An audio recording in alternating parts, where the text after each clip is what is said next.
My name is Rachel Morgan, and I never imagined my life would turn into something people whispered about in hushed voices. I was born and raised in Dallas, Texas, a city full of ambition, skyscrapers, and people always trying to climb higher. I thought I was one of those people. I thought I could balance work, family, and loyalty. But today, as I sit alone in my living room surrounded by silence, I realize that I failed the one person who believed in me the most, my husband. I met Daniel, my husband, in college at the University of Texas. He wasn't flashy or the loudest guy in the room, but he was steady. He was the kind of man who noticed when I was having a bad day and always found a way to make me smile. We married young, just after graduation, and for years, I believed we had something unshakable. When our daughter Emily was born, I thought our family was complete. But life in Dallas wasn't easy. The bills kept piling up, and Daniel's job as a high school history teacher, while noble, didn't pay much. I wanted to help. I wanted to give Emily the best life possible. That's how I ended up working at one of the biggest marketing firms downtown, Harrison and Company. My boss, Mr. Robert Harrison, was a name that carried weight.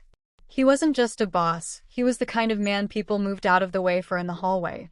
Confident, commanding, and always expecting results. When he first hired me as his executive assistant, I thought I had landed a dream job. The pay was good, the office was beautiful, and the opportunities seemed endless. But I quickly realized that working for Mr. Harrison came with expectations far beyond my job description. He demanded loyalty, precision, and effort that stretched well past office hours.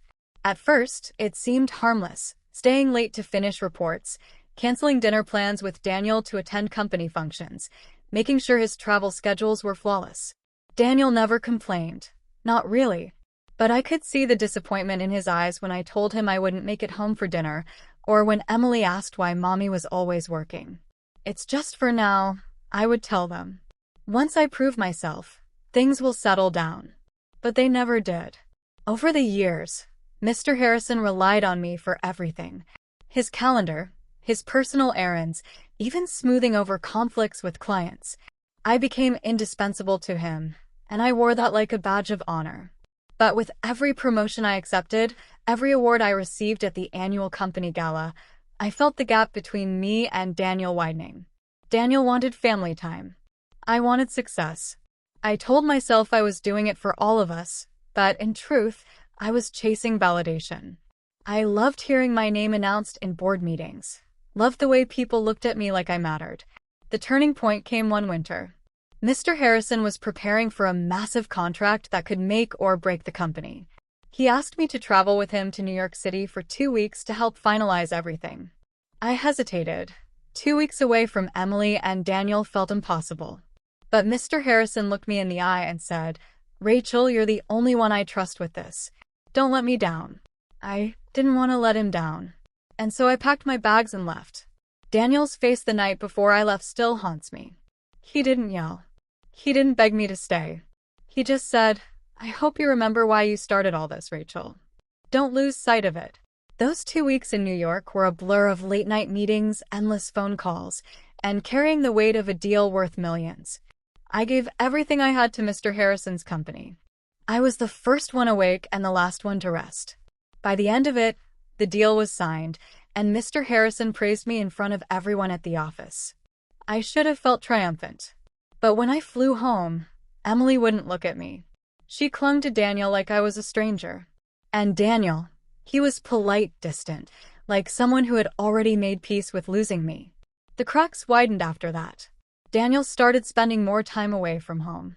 He coached extra hours at school, volunteered for weekend trips with his students. He said he was busy, but I knew he was avoiding me. Then came the day that shattered everything. Mr. Harrison decided to retire and pass the company down to his son. He called me into his office and thanked me for years of loyalty, saying I had been the backbone of his success. I thought I would feel proud, but instead I felt hollow. When I got home that evening, Daniel was waiting for me at the dining table. A manila envelope sat in front of him. He looked at me with tired eyes and said, "Rachel, I can't do this anymore." Inside the envelope were divorce papers. My hands trembled as I pulled them out. "Why, Daniel?" I whispered, though deep down I knew the answer. You gave everything to your boss, to that company. Things you never gave me, your time, your loyalty, your sacrifices. I stood by you, Rachel, but I can't keep living in second place. And now everyone knows it. You might not have seen, but people talk. They know how far you went for that job. And I can't be the husband everyone pities. His words cut deeper than anything I'd ever heard. I wanted to argue, to tell him I had been working for us. But the truth was plain, he was right. I had chosen ambition over family, validation over love. The weeks that followed were unbearable. Daniel moved out, taking Emily with him most of the time. The silence in the house echoed around me. Friends stopped calling. Coworkers looked at me with pity. Even Mr. Harrison, the man I had given everything to, had already moved on with his retirement. I was left with nothing but regret. One night, I found myself looking through old photo albums, pictures of me and Daniel on our wedding day, holding Emily as a newborn, laughing together at the park. I realized then that success had blinded me. I thought I was building a future, but instead, I was dismantling the one thing that truly mattered. Now, every morning I wake up to an empty bed and a quiet house. I still go to work, though my role feels meaningless without Daniel cheering me on from the sidelines.